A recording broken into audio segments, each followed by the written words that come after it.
Bienvenidos a Todo Conciencia, el podcast de la Universidad Viviente del Terreno. Al micrófono, Ana María Oliva, feliz de compartir este ratito con cada uno de vosotros. Y en este nuevo episodio vamos a estar conversando con el doctor Sergio Mejía, médico especializado en cardiología y en muchas otras cosas. Y estamos aquí porque queremos devolver a cada uno de los seres humanos el conocimiento que les permita elegir una vida más plena, más saludable y más feliz, a través de una divulgación que promueve el saber científico y el crecimiento humano y espiritual. Estamos comprometidos con una ciencia rigurosa, no basada en intereses económicos, sino en el descubrimiento de las leyes naturales y con hacer llegar ese conocimiento al mayor número posible de personas en todos los rincones del mundo. Y ahora sí, vamos a darle la bienvenida al doctor Sergio Mejía, que está aquí hoy conmigo. Bienvenido, Sergio, a tu casa. Muchísimas gracias, Ana María. Es un placer y un honor que me invites. Yo encantadísimo. Yo también, encantadísima. Y Sergio, si me voy a poner a leer su currículum, pues se nos va a dar el podcast entero y no habremos terminado.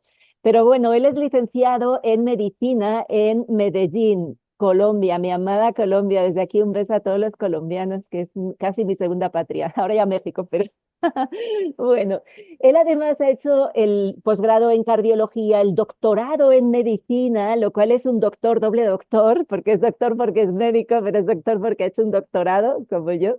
Eso es bastante poco común. Y bueno, pues también ha estado formándose mucho en toxicología de metales, ha hecho terapia neural, ha hecho zonoterapia y un montón más de cosas que realmente le dan una mirada totalmente holística a la medicina. Sergio, ¿cuándo empiezas a querer buscar más allá de la cardiología que habías aprendido? Digamos que es una vía que tiene dos entradas. Una, el cambio en la forma de ver la espiritualidad a la que yo estaba acostumbrado. Estaba muy, digamos, yo había sido formado en un paradigma religioso determinado y eso empezó a generar dudas, cuestiones. Y por otro lado, preguntas en lo profesional. Una cosa que fue muy simple, enterarme. ¿Qué es lo que hace que el tabaco tape las arterias, que al fumador se le tapen las arterias? Yo pensaba, lo de la religión si quieres lo desarrollamos después, pero la cosa profesional es que yo pensaba que era la nicotina la que enfermaba las arterias y llevaba al infarto del fumador. Y para mi sorpresa me encontré que eran el cadmio, el plomo, el arsénico y el mercurio que hay en el humo del tabaco, los que inflaman la arteria por dentro y llevan a la arteriosclerosis. Un asunto que no tiene nada que ver con el colesterol y para mí en ese momento fue un shock. Descubrir esto, que yo que hice 10 años de especialidad, porque aparte de la licenciatura yo hice la cardiología 2 veces, una vez como becario y otra vez vía MIR. Es decir, yo he sido residente de cardiología 10 años y en ningún momento se me habló de los metales pesados como causa de arteriosclerosis. Claro, me puse a estudiar desde la bioquímica, que es el plomo, que es el cadmio, y entré de puntillas en lo que se conoce como medicina ortomolecular. Fue la primera fase de tengo que redescubrir la fisiología, la naturopatía, un montón de ciencias que no están en la facultad de medicina convencional. Y eso fue, como me dijo una naturópata en su momento, Sergio, te estás metiendo en un camino sin retorno. Y salta a la vista, tú lo acabas de decir, el currículum. Cuando uno ya es viejito, cuando uno ya tiene ciertos años, es muy fácil tener un currículum abundante porque ha tenido mucho tiempo de hacer muchas cosas.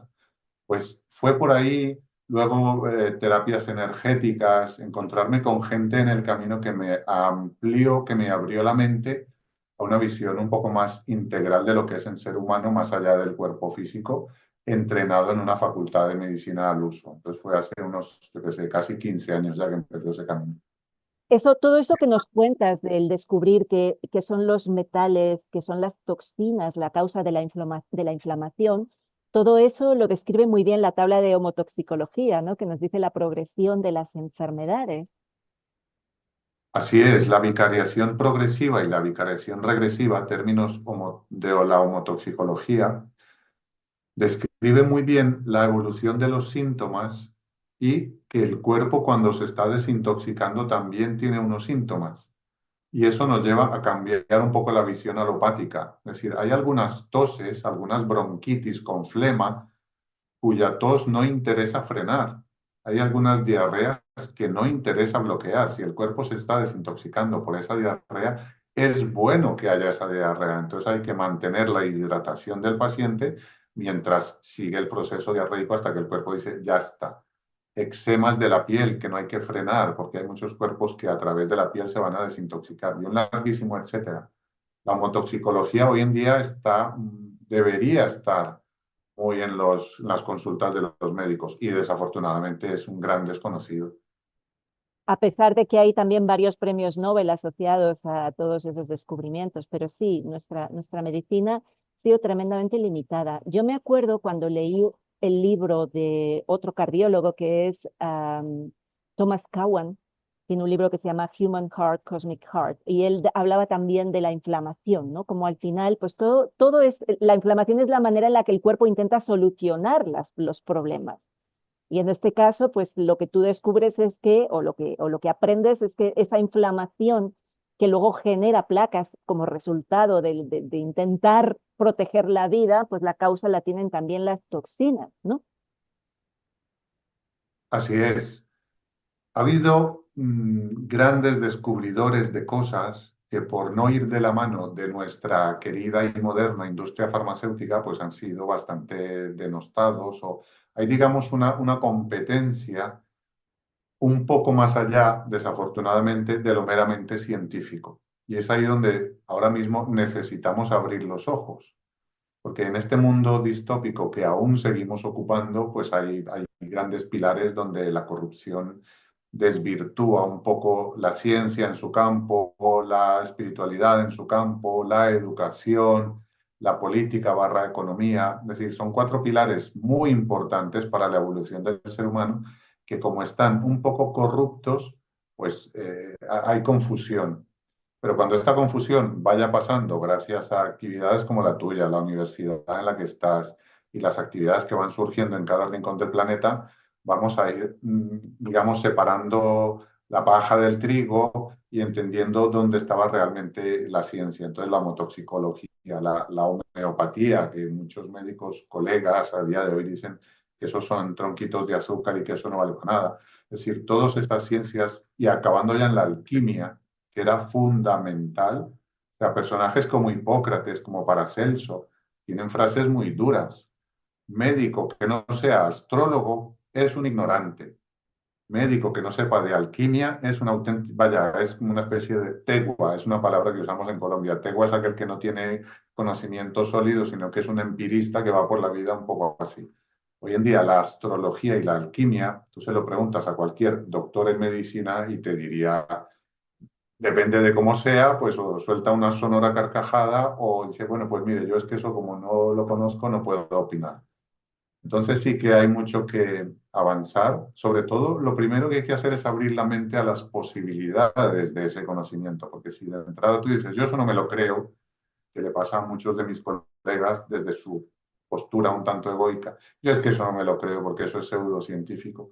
Ahí no hay nada que hacer, pero como haya una pizca de curiosidad y de apertura científica, te das cuenta de que es un mundo apasionantísimo. Y ahí se abre una grieta por la que se cuela la luz y ya no se cierra nunca más.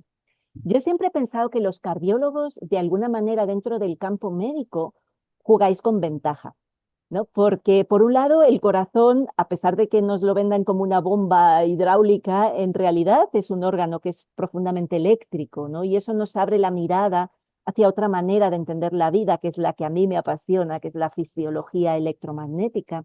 Y además también porque los cardiólogos, al menos los que yo he conocido, han tenido la oportunidad de estar cerca de pacientes que han vivido experiencias cercanas a la muerte, lo cual te abre también la certeza a que no es todo lo que vemos lo único que existe, sino que hay muchas cosas que existen que quizás no podemos tocar, pero sí podemos medir eléctricamente el corazón y de ahí salen algunos parámetros que nos dan una mirada totalmente diferente sobre la salud y la vida.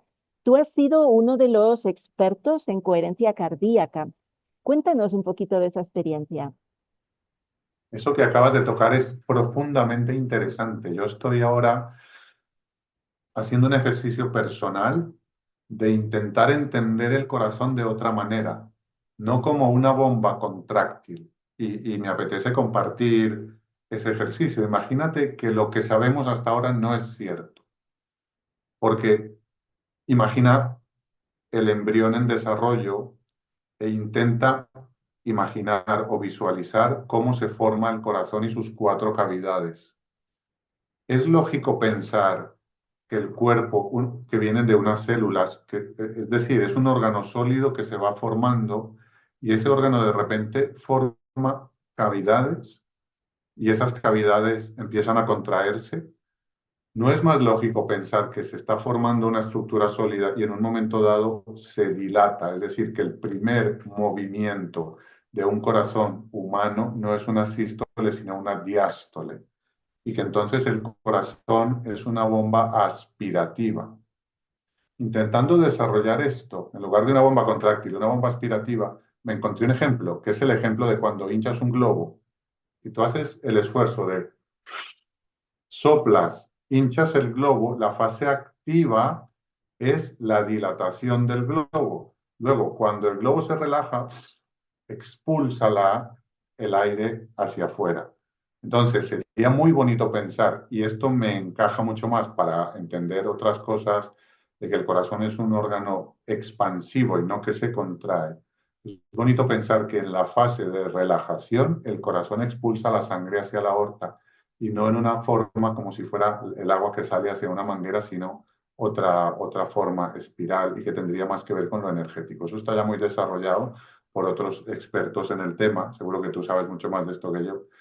Y entonces viene Manel Ballester, cardiólogo catalán, con su teoría del corazón helicoidal, viene Torrent Guasp de Alicante, cardiólogo, con su teoría de el corazón, que es una espiral, perdón, que el corazón no es esa bomba contráctil que vemos en la ecografía, en la resonancia, sino que es una cinta de Moebius organizada de tal manera que se puede desenrollar un corazón y convertirlo en una banda enrollada. Eso habría que cambiarlo, explica muy bien Manuel Ballester en un vídeo que yo promociono mucho. Habría que cambiar el electrocardiograma tal y como lo conocemos. Y él por ahí va desarrollando de una forma profundamente científica, porque es de esos profesionales que no da puntadas sin una referencia bibliográfica y sin un estudio sólido detrás, de que, por ejemplo, no hay conexión eléctrica entre las aurículas y los ventrículos, que es lo que en el mundo convencional entendemos. El electrocardiograma, la onda P, complejo QRS, onda T, eso para nosotros es que hay una conducción de aurículas a ventrículos y que eso es todo, es una unidad. Sin embargo, ellos consiguen demostrar, o por lo menos sembrar la duda, es decir, son dos conexiones. Las aurículas tienen una conexión con lo sutil en el nodo sinusal y los ventrículos tienen otra conexión con lo sutil y ya por ahí nos meteríamos en otro campo. Entonces, por responder a lo de la coherencia cardíaca, quiere decir que a pesar de todo esto que estoy contando, va habiendo descubrimientos de que el corazón tiene neuronas de las de pensar.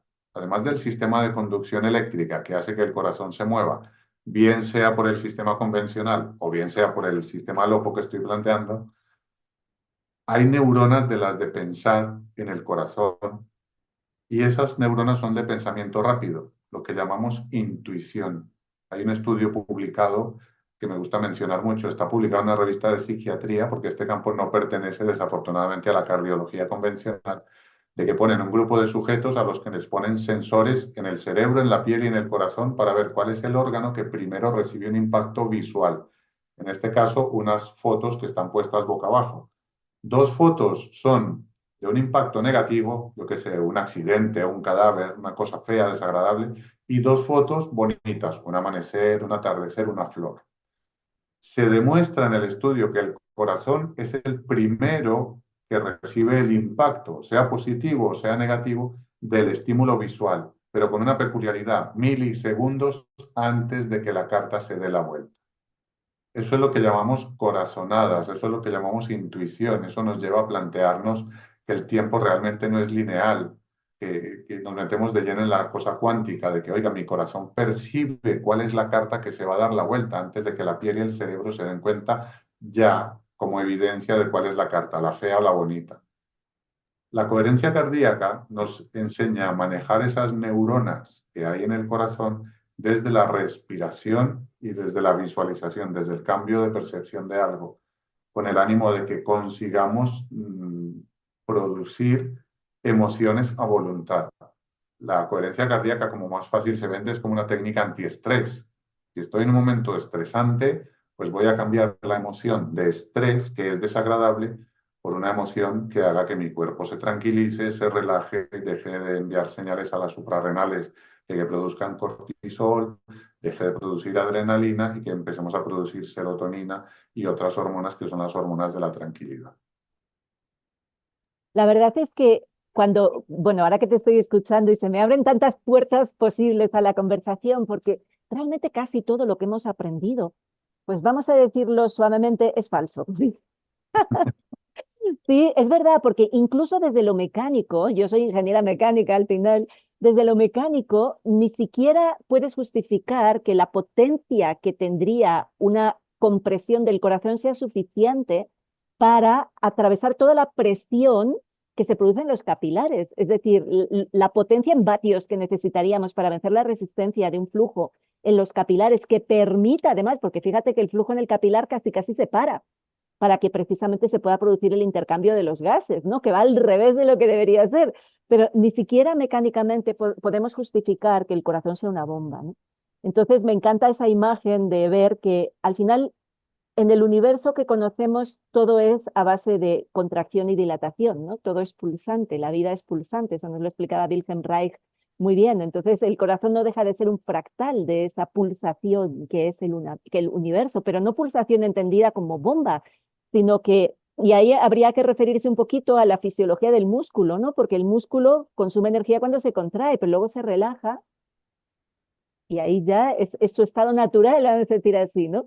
Entonces es una belleza pensar en el corazón como en esa capacidad de expandir, ¿no? De absorber la vida, de aspirar la vida más que contraer y empujar, ¿no? Quizás nuestra cultura está tan empeñada en el esfuerzo en todo momento y en el empujar y empujar y empujar, que quizás, aunque fuera metafóricamente, podríamos entender que al final se trata de abrir las posibilidades para que la vida entre, ¿no?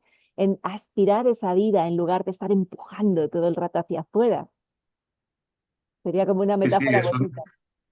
es muy bonito, es muy bonito. Y ya que has dicho lo de los capilares, eso es así. O sea, digamos que el flujo sanguíneo los capilares, ahí no llega la sangre a 120 de presión sistólica, que es con la presión con que medimos la presión arterial. Aquello llegaría y destrozaría la célula. Entonces están los capilares de resistencia, las arteriolas de resistencia que tienen una capa muscular más gruesa que, digamos, atajan un poco esa marea que viene a 120 de presión o a 140 de sistólica y frena para que luego la sangre se derrame en el espacio extracelular. Y se sabe que eso va más o menos por olas. Es como el agua sobre la playa, es así como llega la sangre al final sobre las células, por olas. Y esas olas se pueden contar 20 olas por minuto en una persona sana, 5 o menos en una persona enferma. Porque ahí sí que entran un poco este tema de los tóxicos, de los capilares ocluidos, de la arteriosclerosis, que hay que mirarla no solo como una cosa estética. Estamos muy en la estética de las arterias visibles por las técnicas de imagen en las que nos apoyamos. Si hay alguna arteria coronaria estrecha, pues hay que ponerle ahí un stent, una carótida, una ilíaca, los stents o las cirugías de bypass.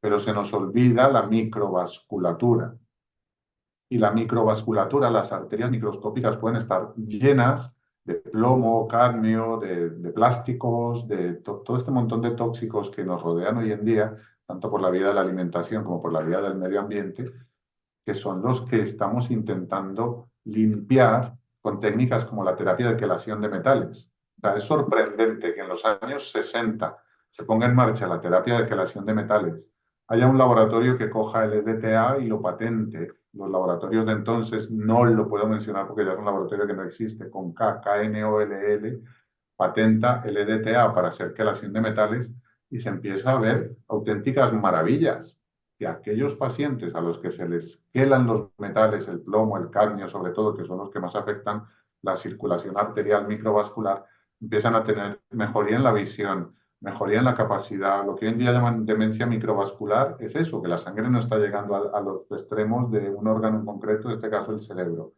Mejoría incluso en la potencia sexual en los varones, mejoría a todos los niveles, mejoría en los umbrales de angina, en los umbrales de claudicación por problemas de circulación en las piernas. Y que eso llegue el año 69, no caduque la patente, se haga la primera cirugía de bypass y a partir de ahí esta terapia entre en el territorio de lo huérfano, científicamente huérfano. Se encargan médicos integrativos y algún cardiólogo de mantener la mecha encendida diciendo esto existe, esto hay que usarlo, pero sorprendentemente desde la American Medical Association empieza a haber un ataque contra la terapia de quelación. Pero ¿por qué hay ese ataque? O sea, ¿qué hay detrás de ese ataque? Pues Hasta que en el año, hasta que en el año 2015, por ahí, otro cardiólogo de Florida, Gervasio Lamas, consigue fondos para realizar un estudio y ha vuelto a lanzar la terapia de quelación a la palestra y ya puedo yo hablar con eso apoyándome en bibliografía científica moderna. O sea que este es solo un ejemplo de lo que ha ido pasando con la ciencia. Ha tenido un bache muy profundo, sigue habiendo bache en el entorno en el que estamos. mm, Pero vaya, sí, bonito ver la parte filosófica y la parte científica del asunto. y además eso liga con el libro que acabas de publicar, porque para cuando emitamos ese podcast ya habrá salido tu libro que habla precisamente de eso, ¿verdad? De la toxicidad. Cuéntanos un Sí, poquito de tu libro. el libro se titula Desintoxícate. Yo llevo una temporada ya participando de los grupos que nos llamamos medicina ambiental. Son grupos multidisciplinarios. Precisamente por eso, yo llegué a ese grupo de la mano de la quelación de metales pesados y me encontré con un montón de médicos que esto va por generación espontánea porque no es una formación reglada en ninguna parte, no existe la subespecialidad en toxicología de metales. Existe dentro de la medicina forense el campo de las intoxicaciones, el saturnismo del plomo, el tal. Cuando alguien hay sospecha de envenenamiento o lo que sea, pues sí que hay una medicina forense que más o menos sabe de eso. Los médicos de urgencias más viejos recordarán asuntos de cómo tratar determinados envenenamientos por metales, pero no hace parte de la formación. Entonces, a partir de ahí, fui desarrollando ya una pasión por encontrar tóxicos en la alimentación. Hay colorantes que son legales, como el E171, que es dióxido de titanio, que es altamente tóxico. Está el tema de los plásticos, que conocemos que los plásticos son disruptores endocrinos, que los plásticos engordan y hoy en día los plásticos nos rodean por todas partes. El agua viene embotellada en plástico con nanopartículas de plástico, todo lo que viene en algunos tipos de tetrabric, los biberones de los bebés, la industria de la medicina con los sueros que están envasados en plástico, las jeringas de plástico. El plástico nos rodea y tiene cosas tóxicas. Ya también hay gente generando conciencia ahí, intentando que los elementos sean sin bisfenol A, sin ftalatos.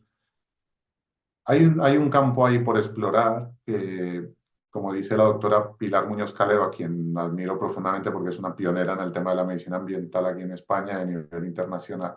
Esto debería ser una asignatura transversal para todos aquellos que estudiamos algún campo sanitario, porque la cosa no está fácil, o sea, está todo muy intoxicado y es bueno que esto lo sepamos para salir vía homotoxicología o vía simplemente desintoxicación. Entonces el libro lo que pretende es intentar, cosa que no es sencillo, intentar divulgar cosas con una cierta dosis de, hay que contar cosas académicas, hay que hacer aportes de la química para poder entender por qué el plomo y el calcio se parecen y entonces el plomo puede acabar haciendo osteoporosis en el fumador.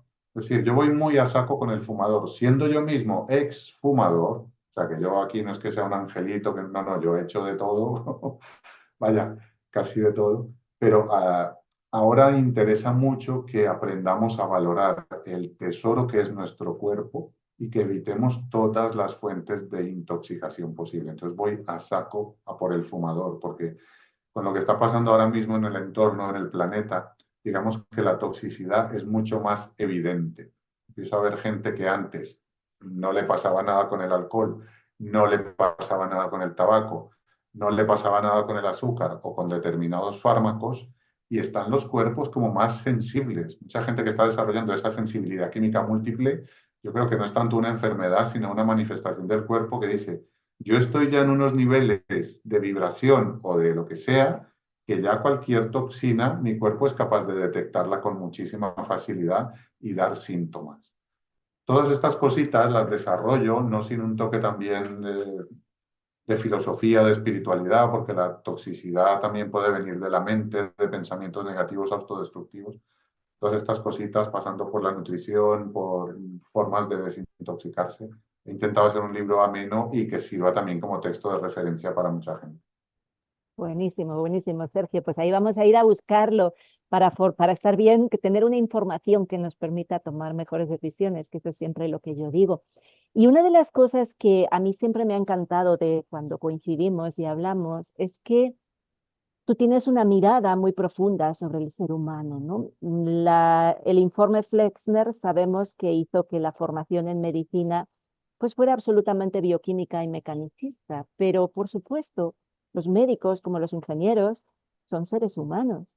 No solo son técnicos a cargo de una cierta patología, ¿no? Y que conocen una serie de protocolos, sino que por encima de todo somos todos humanos. Entonces, a mí me encanta esa faceta tuya también, no solo como médico y todo el conocimiento que tienes, sino como humano y tu propio desarrollo personal que te hace entender la vida de una manera diferente. Y me gustaría continuar un poquito por ahí.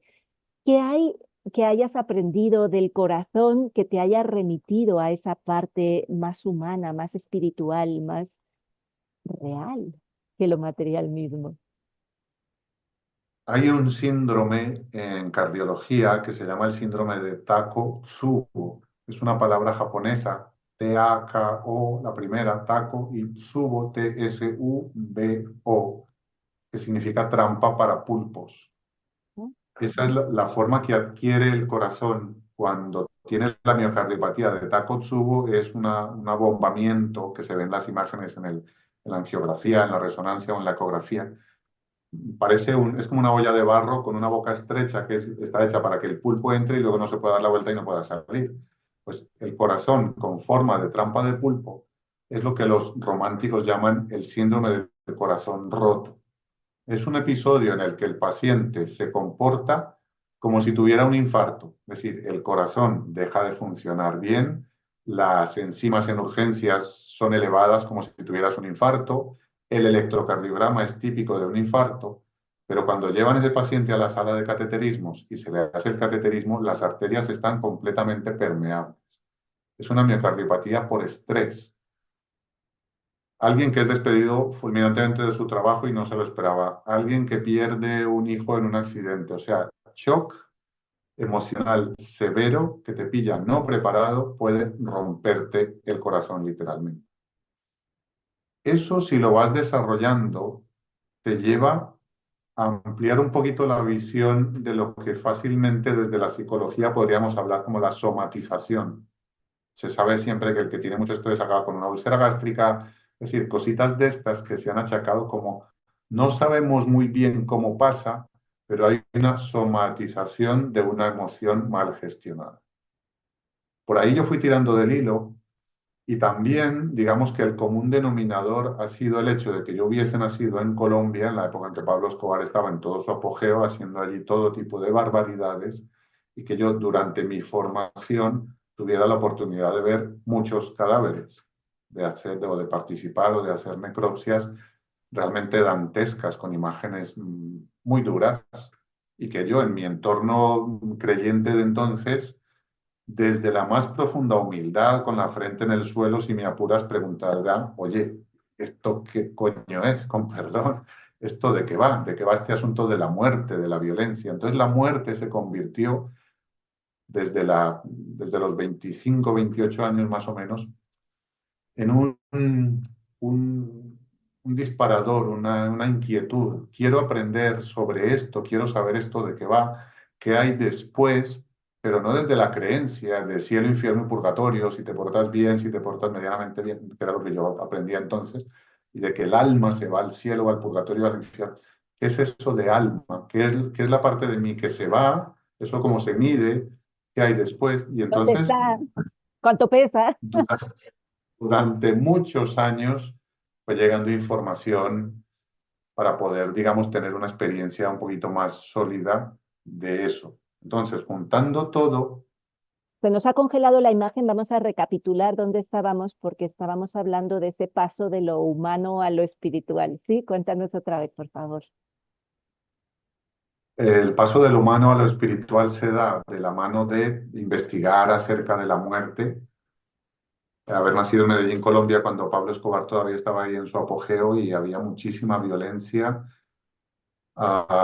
Nosotros la carrera la hacíamos entonces, no sé ahora cómo será, pero la hacíamos preparándonos para ser médicos de pueblo. Entonces era una formación bastante práctica. Pisábamos hospitales prácticamente desde el inicio de la licenciatura, no la especialidad como pasa en España, que el primer paso ya serio por un hospital es cuando apruebas el MIR y te contratan en el hospital. Nosotros allí pues tenemos que tener una forma mínima, una formación mínima por si te toca atender un parto, incluso si tienes que hacer una cesárea estando perdido en un pueblo solo, pues hay quien se tiene que animar a eso o a suturar heridas penetrantes de abdomen en áreas rurales. Esto yo supongo que ha mejorado muchísimo porque estoy hablando del año 87, 88. Pero claro, en aquella época el médico rural es incluso el médico forense y yo hice el año rural en un área donde había pues gente de este sector del narcotráfico y había muertes muy violentas. Entonces, digamos que en la formación católica que yo traía de base, de nacimiento, hay un momento en que yo me planteo y pregunto a Dios, al Creador, oye, ¿esto de qué va? No desde la soberbia de me niego, sino desde la absoluta sencillez. Realmente este es un plan divino que esto tenga que pasar y esta violencia y toda esta historia. Pues por ahí se fueron juntando cosas, las inquietudes profesionales, el encontrar lo que comentaba antes de la miocardiopatía de Takotsubo, que hay un factor emocional que puede romperte el corazón físico. Y de esa inquietud de búsqueda de lo espiritual fueron llegando respuestas un poco en simultánea.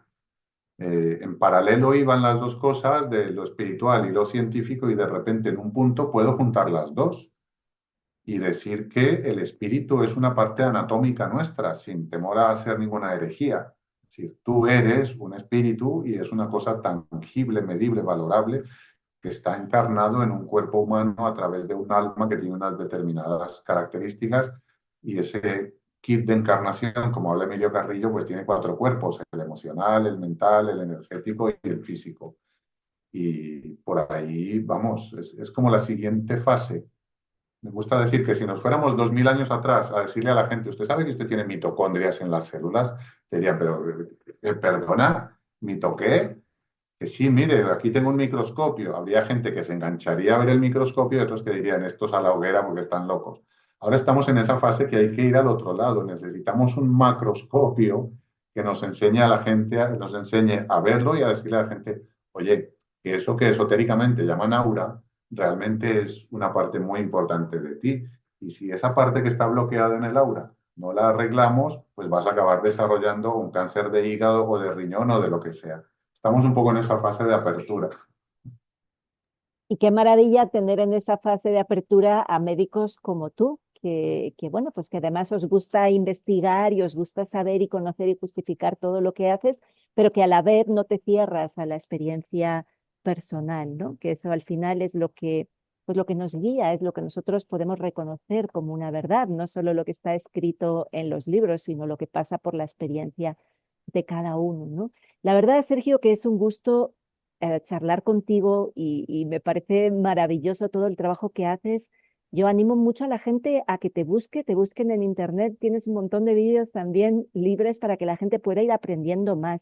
¿Qué consejo nos darías así rápido para la audiencia de cuál es tu clave para mantener la salud? Sabiendo que la salud es el estado por defecto del cuerpo, ¿no? Porque eso es lo que estamos construidos para estar sanos y estar vivos. ¿Cuál sería tu consejo? Me puedo hacer eco de algo que uso en mis consultas diciendo que es de la medicina china, porque es vamos, traduciéndolo mal y pronto es, solo se enferman de corazón aquellos que ven el vaso medio vacío. Si tú agradeces todo lo que tienes, si vives en el presente, que eso es muy importante, aprender a vivir hoy, hoy, el día que sea, no se va a repetir. Si vivo el hoy desde el agradecimiento por lo que tengo y con una sana búsqueda de verdades un poco más profundas, yo suelo decir por ahí, con perdón de quien se sienta afectado, más Platón y menos reggaetón, es decir, que salgamos un poquito de la superficialidad del mundo moderno y de la pantallita y que nos hagamos profundas preguntas, eso lleva a una vida tranquila y esa vida tranquila hace que el cuerpo se oxide menos y nos ayuda a gestionar emociones, a evitar la glotonería, la adicción al azúcar, que es devastadora, y que no tengamos miedo a darnos cuenta de que tú lo has dicho antes, de que prácticamente todo lo que sabemos es falso. Pasa que cuesta, da mucho vértigo desmontar ciertas creencias. Yo doy fe de eso, pero que nos animemos a desmontar lo que no nos encaja y que seamos felices en la medida que cada uno pueda. Eso es garantía de salud. Qué bueno. La vida al final es eso, ¿no? Una sístole, una diástole, una inhalación, una exhalación, un día, una noche, es encontrar el equilibrio en esa polaridad. Y quizás eso es de lo más difícil que tenemos, ¿no? Porque vivimos en una sociedad que estimula todo, es decir, vivimos hiperestimulados y lo que buscamos es todo el rato el estar hacia afuera y no estar hacia adentro. Las técnicas de coherencia cardíaca nos sirven también para encontrar ese equilibrio, ¿no? Entre el simpático y el parasimpático, entre el estar en modo desgaste, en modo uso o en modo reparación, reconstrucción y recarga, ¿no? Y aprender a tener esos momentos de recarga en nuestras vidas, quizás sea lo más importante que podamos hacer. Yo me acuerdo de estudiar un poquito, pues las 5 leyes biológicas, ¿no? Y ese exceso de simpaticotonía y esa búsqueda o necesidad de encontrar el parasimpático, ¿no? Es que te va la vida en ello. Te va la vida en que seas capaz de sentarte a mirar las nubes pasar, que seas capaz de sentarte y dejar que el sol te acaricie, ¿no? Y dejar que la belleza entre por tus ojos también, esa belleza que en tu país es tan exuberante, ¿verdad? Yo es que vivo enamorada de Colombia, me parece de los países más bellos que he tenido la ocasión de visitar y en ese caso pues hasta de vivir 2 años, ¿no? Que estuve allí. Sergio, ¿cómo hacemos para, de una manera sencilla, rápida, encontrar ese equilibrio del parasimpático, activar ese parasimpático a través de la respiración, de la coherencia cardíaca? ¿Cómo lo hacemos? Dejando ir, y dejando ir. ¿En qué sentido? Cuando renuncias al control, es como cuando vas en una montaña rusa y ves dos tipos de personas. Los primeros, los que van agarrados así a la parte de delante, son los que más fuerte reciben los golpes, los que peor se lo pasan. Los que sueltan las manos y van gritando y disfrutando, se lo pasan pipa. Cuando nosotros estamos juzgando constantemente qué está bien y qué está mal, hay un atasco, eso está mal, porque está mal. A lo mejor te está evitando algo ese atasco. Cuando estamos en ese modo juzgar, digamos que el juicio es lo que lleva al simpático y al parasimpático a estar en constante actividad. Si tú consigues desde una coherencia cardíaca mantener un estado relajado frente a la vida, aunque sean curvas, aunque sean grandes sacudidas, aunque de repente la montaña rusa se ponga boca abajo y pienses que te vas a caer y que ya no hay un mañana. Dice, respira, obsérvalo. Y claro, desde ahí ya necesitamos técnicas que nos ayuden a conectar con nuestro espíritu. Si tú no tienes una visión espiritual de tu realidad, agárrate que vienen curvas, que lo primero que se te presenta es el miedo a la muerte. Entonces, ese dejar ir la expectativa, el aprender a fluir con la vida y cada día tiene cada día le basta su afán, yo creo que es la mejor forma de meterse adentro, de dedicar tiempo para mirar mis reacciones y aprender a vivir la montaña rusa esta desde el disfrute. Que en ningún momento he puesto la palabra fácil, pero yo creo que es la mejor forma de intentar un entrenamiento hacia un equilibrio del parasimpático, la respiración, el modo zen, la vida lenta cuando se te permite, el no complicarte la agenda con banalidades y estaría, yo qué sé, otras 2 horas dando consejos, pero vaya, yo creo que con este es importante. Sí, es importantísimo y es valiosísimo. Ahora me estaba acordando de Josep Pamiers, al que tanto quiero también, cuando él dice, somos autorreparables. Y me encanta también esa mirada, ¿no? De ser muy conscientes que la vida se expresa a través de nuestro cuerpo y que nuestro cuerpo está diseñado para repararse en muchísimas cosas. Claro, si abusamos, pues entonces le va a costar muchísimo más, pero no podemos nunca dejar de saber, de tener la certeza que nuestro cuerpo está diseñado para la vida, está diseñado para mantenernos vivos y debemos confiar también en la capacidad innata de nuestro cuerpo, en la sabiduría, en la inteligencia de cada una de nuestras células, que con muy poquita ayuda saben perfectamente lo que tenemos, lo que tienen que hacer. Vamos, sin ayuda lo saben, pero si les ayudamos un poquito, pues todavía mejor, ¿verdad? Claro, y está la conciencia, que es un término al que hay que darle vueltas, porque a veces pasamos por el tema, sí, la conciencia, venga, ¿qué estás diciendo cuando dices eso? Igual que cuando hablamos de Dios, de la fuente, del universo, de la energía, a veces somos un poco alopáticos en el lenguaje porque no vamos al fondo de lo que estamos diciendo. Un día te sorprendes abrazando un árbol y recibiendo el mensaje de sabiduría que tiene ese árbol. ¿Este quién es? ¿Quién me está diciendo estas cosas? Hay un mundo por explorar y nosotros somos los agentes del cambio. Es decir, estamos ahora con la prisa de ver un mundo que se está viniendo abajo, un barco viejo que apesta, que huele mal, que ya ha llegado a puerto y que ya no va más. Y estamos viviendo el puente hacia el transatlántico que va a salir, que es, digamos, la nueva dimensión, el mundo ya no distópico, sino el mundo bonito, el cielo en la tierra, llámalo como quieras, la era de Acuario, la quinta dimensión. Es un cambio que está sucediendo, también es un momento un poco lemuriano, o sea, es un momento de extinción de aquellas células que ya no van a jugar más, se están yendo y lo ves, hay una tasa de mortalidad altísima. Esas celulitas de este planeta, todos somos celulitas al fin y al cabo. A mí me gusta definirme como un leucocito. Los ¿Eh? médicos son, los glóbulos blancos somos los médicos, los constructores de edificios, pues son los osteocitos, los que están construyendo la estructura. Y así todos, si te ves así, con esa grandeza divina, pero también con esa pequeñez de ser simplemente una célula de un organismo enorme que es la madre tierra, dice, pues sí, la madre tierra se ha puesto a dieta. ¿Y quiénes se van a morir? Pues las células grasas. ¿Por qué? Porque se va a ir la grasa, se va a ir lo que no aporta nada y eso hay que dejarlo ir, porque a lo mejor van a venir reconvertidas en células cardíacas, en neuronas, en gente importante que va a coger el testigo cuando ya nosotros estemos cansados y nos vayamos. O sea que tiene un toque de grandeza lo que está ocurriendo, pasa que nosotros desde aquí abajo lo vemos como una auténtica tragedia, ¿no? Y lo que ha pasado en los últimos años. Puede ser muy bonito verlo así. Es muy inspirador esto que acabas de decir, me encanta esa metáfora, yo creo que además me voy a quedar con ella así como cierre, ¿sabes? Porque me parece preciosa. Y sí, a no ser que empecemos a mirar con los ojos del alma y del espíritu, va a ser muy difícil que podamos entender el mundo en el que estamos y va a ser muy difícil que podamos cambiarlo. Y como los que estamos aquí estamos convencidos de que un mundo mejor es posible y queremos ser esa semilla de una sociedad nueva, pues yo creo que el mejor mensaje que podemos dar es ese.